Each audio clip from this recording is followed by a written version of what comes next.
And now it's my pleasure to invite our first speaker for the Fireside Chat.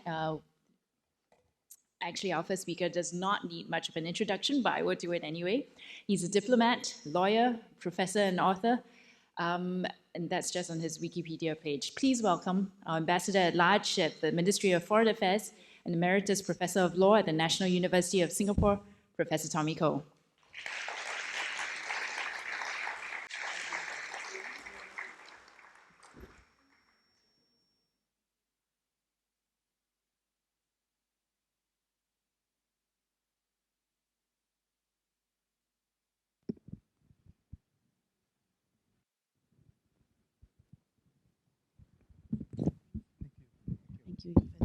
Thank you very much, Tommy, for taking the time to be with us here at the IPRS PRISM Summit.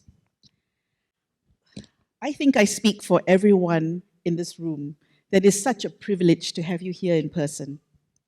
Just last year, just imagine, this would not really have been possible.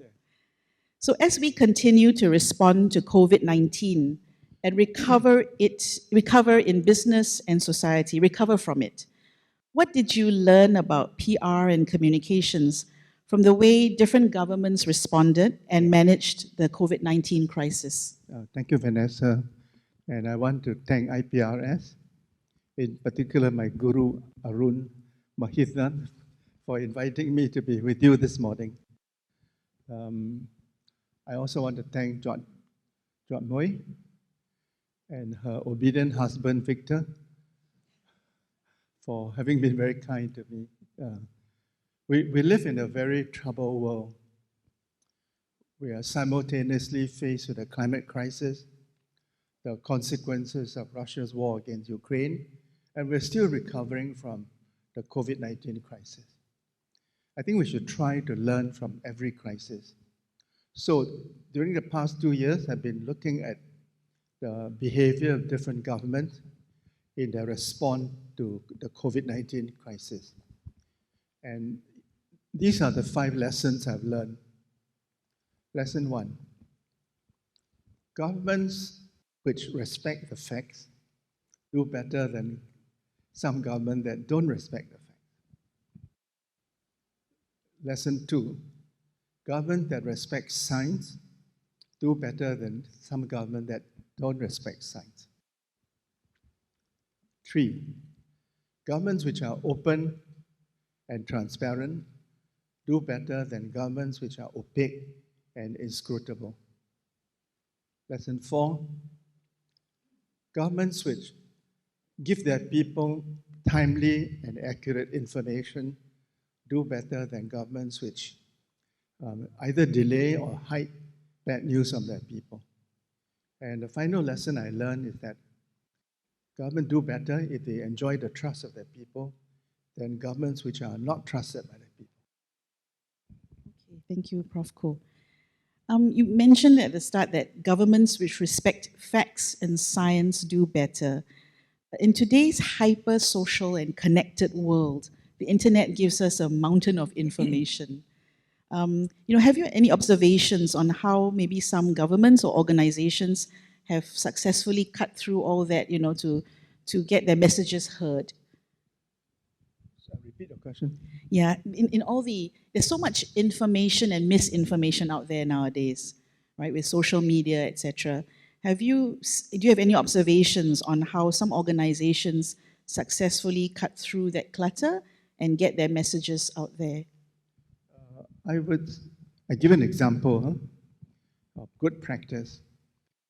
The Singapore government was wise to appoint a multi-ministry task force in response to COVID-19.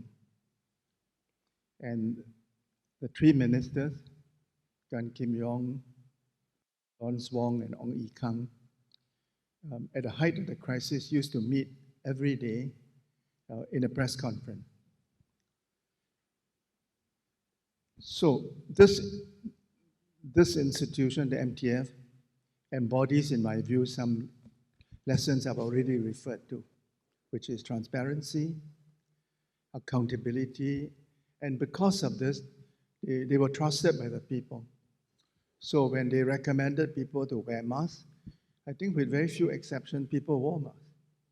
when they told us not to meet in groups of more than 5, most of us obliged, you know. So I would say the MTF is a good example of good practice. Thank you. Actually, we'd like to see whether there are any questions from the floor for Tommy. Arun has asked me a good question.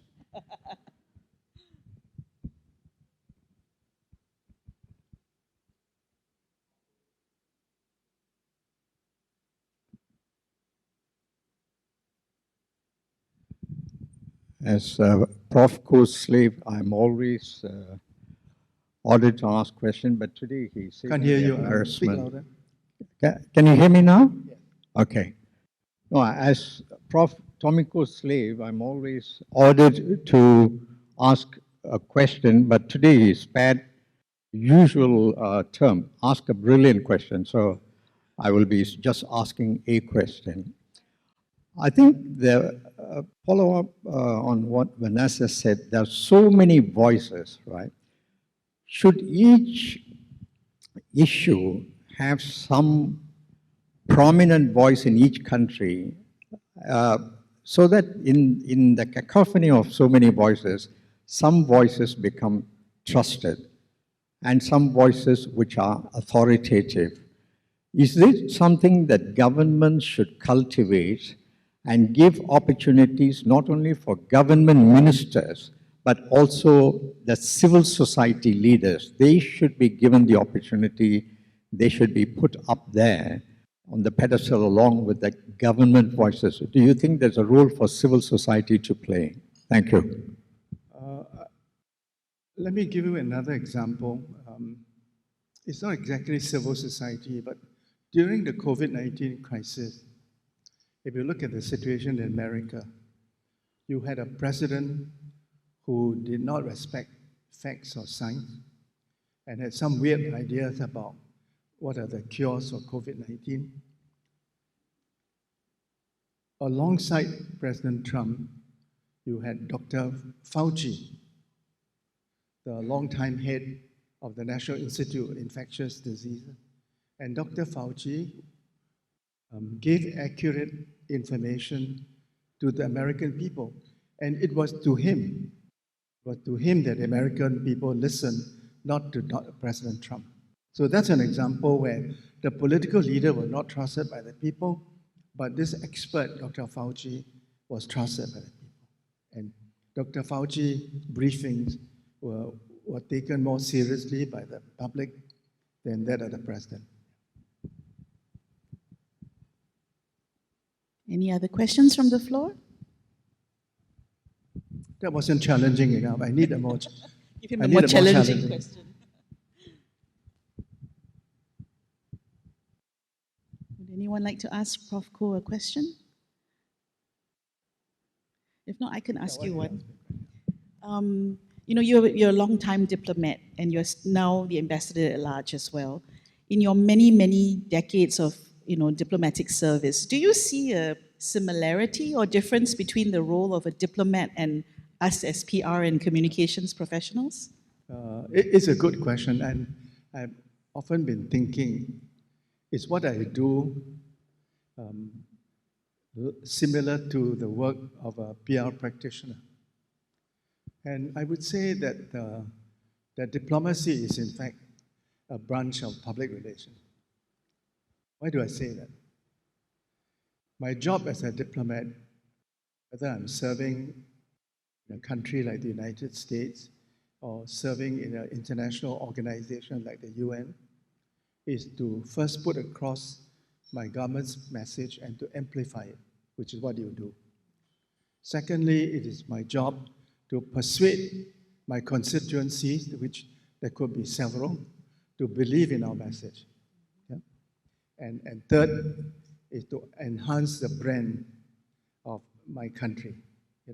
So I think in these ways, what we do as a diplomat is quite similar to what practitioners of PR do. Any tips for us on how you win support for the policies or programs that you are putting forward as a diplomat? Any tips for the PR people here? Well, I was in America for 6 years.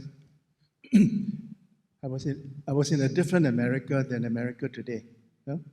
America is so volatile, changeable, that the America I knew is different from the American today.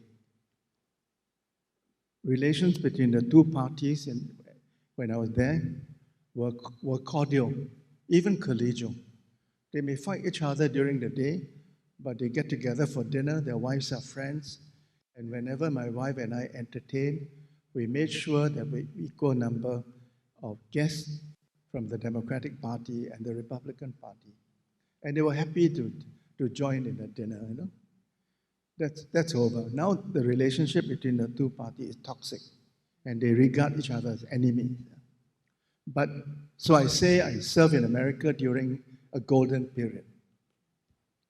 And our relations were very good because our first Prime Minister, Lee Kuan Yew, enjoyed very good relations with the Americans in general, but with President Reagan and President H.W. Bush in particular. So I was lucky that I was there as a representative of Singapore. But even in that golden period, we had several disputes with America.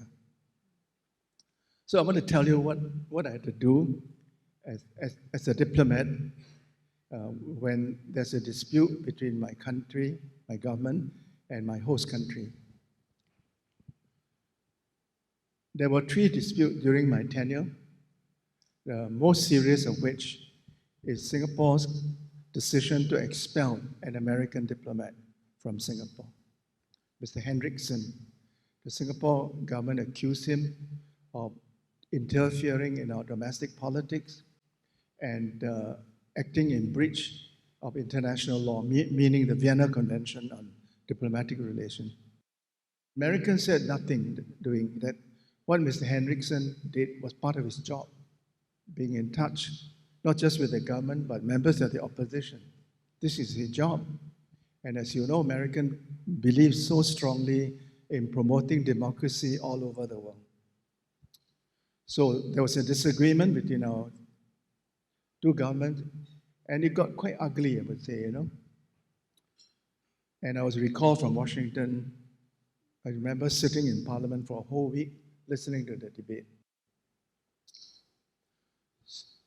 It was clear that in this case, there was a disagreement between the United States and Singapore over the facts and over the law. We say he acted inappropriately, he violated international law. The Americans said he acted appropriately and did not violate international law. So how to resolve it? So what I proposed is that we refer this dispute to arbitration. Let the Singapore government nominate an arbitrator.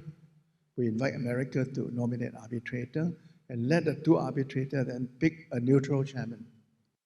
And we will abide by the outcome of the arbitration. If the arbitration said, Singapore, you were wrong, please apologize and recall Mr. Hendrickson, we will do so. But if the arbitration supports us, then we ask the American to please abide by the outcome of the arbitration. The Americans rejected my proposal. I think they were quite confident that they were in the right, and they don't want to take the risk that an arbitral tribunal may actually find against them.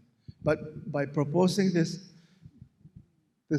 referring the dispute to the arbitral tribunal, I managed to capture the moral high ground. And when America rejected my proposal, I think it put them in a, not so good light as compared to me. So when I returned to Washington, I didn't feel that I have to be defensive. I could say that, okay, we have a disagreement about facts, about the law. Negotiations will not resolve this dispute. We suggested referring it to a third party, and you have declined. So this gives me a stronger case than the Americans. So that's how I resolved that dispute. Okay, thank you, Prof. Koh. We're actually running out of time. I'm getting a signal from the organizer. So thank you so much for sharing your experience and insights with us. It gives us some food for thought for the rest of today's summit. So please join me to thank Prof. Koh for being with us here today. Thank you.